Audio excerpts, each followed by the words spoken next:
We've seen various people across the UK political community going into synagogues and talking and saying how much we stand by the Jewish community, how much we stand by Israel. But Humza Yousaf surely stands out among all of them. Humza Yousaf, whose family, whose wife's immediate family are caught in Gaza, and the British government, the Foreign Office, is unable to help. And as these tragic events are unfolding, as the people in Gaza City are being told to leave, to move south, to below the Wadi, we don't know what's happening to his in-laws.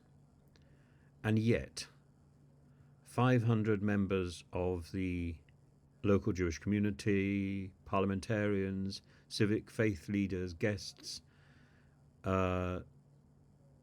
joined a synagogue service and pointed out that they stand in solidarity with Israel.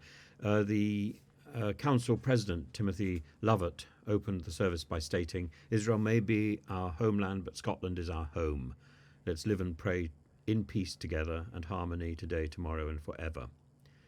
And he invited the mother of Bernard Cohen, who was murdered in Israel, on Saturday to light a memorial candle in memory of her son, who was born in Glasgow. And then the First Minister addressed the congregation and stated, "Without any question, I stand in solidarity with Scotland's Jewish community, who have lost members of their community in the senseless and horrific attacks we witnessed last Saturday in southern Israel. I want to send my condolences to the victims and families of all of those affected by this desperate situation. At a time of great sorrow and sadness, I want you to be in no doubt that I and the government I lead stand with you and with all communities who are mourning the loss of innocent life. Your grief is my grief."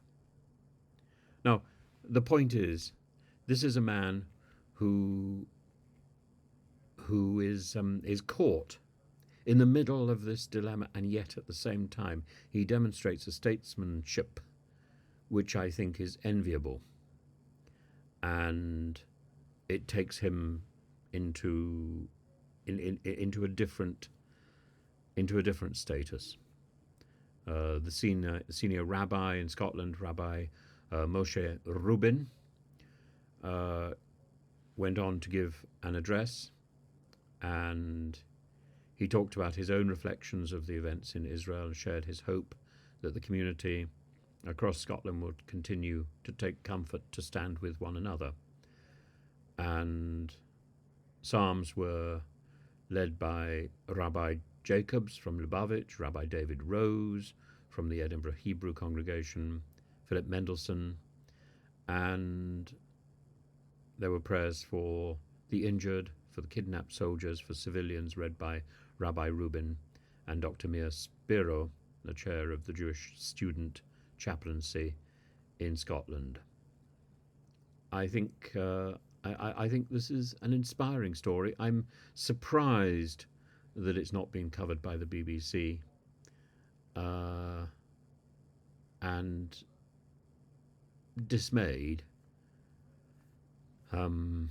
by the BBC's bias. This is an uplifting story which I think everybody should be witnessing.